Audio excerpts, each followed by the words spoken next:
Bangladeshi high school স্টুডেন্টদের জন্য আমি একটা নতুন সিরিজ শুরু করছি যেটার নাম দিয়েছি লার্নিং হাউ টু লার্ন।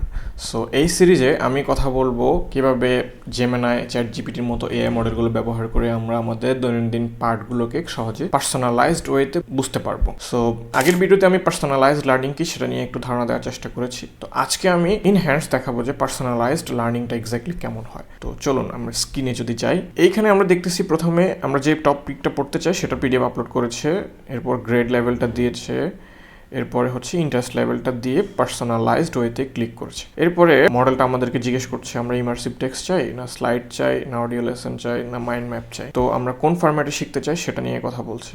আমরা যদি এখানে একটু দেখি, ও যখন পার্সোনালাইজড লার্নিং সেট করেছিল এবং হচ্ছে স্কেট বোর্ড দিয়েছিল এবং নিউটনের থার্ড ল গ্রেড 7-এ শিখতে চাইলো, জেমিনাই কিন্তু তখন তাকে স্কেট বোর্ডের উদাহরণ কিন্তু এখানে দিচ্ছে। স্কেট বোর্ডের উদাহরণ দিয়ে ওকে বোঝানোর চেষ্টা করছে। সেম জায়গায় আমরা যদি আমাদের প্রম্পটে এই জিনিসটা যদি কাস্টমাইজ করতে পারি, আমরা যদি আমাদের পছন্দের টপিক যেমন ক্রিকেট দিতে পারি, আমরা যদি ফুটবল পছন্দ করি ফুটবল দিতে পারি, বা আমরা আমাদের পার্সোনালাইজড কোনো ফ্যামিলিয়ার বিষয়টা থেকে যদি আমরা নিউটনের থার্ড ল শিখতে চাই, তাহলে কিন্তু আমরা মেনশন করে দিতে পারি, যাতে হচ্ছে চ্যাটজিপিটি আমাকে ওই ইন্টারেস্টের জায়গা থেকে ও প্রম্পটটাকে বা আমি যেই ফরম্যাটেই আউটপুটটা চাচ্ছি সেই ফরম্যাটে আমাকে বুঝিয়ে দিতে পারে। আমরা পরে আরো দুইটা ফরম্যাট দেখবো, সেখানে হচ্ছে স্লাইড নিয়া এবং হচ্ছে অডিও ফরম্যাটের যে স্লাইড ফরম্যাট চলে আসছে। স্লাইড ফরম্যাটে হচ্ছে নিউটনের থার্ড ল এক্সপ্লেন করছে এবং অডিও ফরম্যাটে আমরা চাইলেও আউটপুটগুলো নিতে পারবো এবং মাইন্ড ম্যাপে নিতে পারবো। তো আমরা গুগলে লার্ন ইউর ওয়েতে যদি আমরা যাই তাহলে আমরা এটা অটোমেটিক পেয়ে যাবো। আর যদি আমরা চ্যাটজিপিটি বলেন বা অন্য ফরম্যাটে যাই, এই জিনিসগুলো মেনশন করে একটা প্রম্পট লিখতে হবে। প্রথমে হচ্ছে ওকে বলতে হবে যে তুমি আমার টিউটর হও, তারপর বলতে হবে যে আমি কোন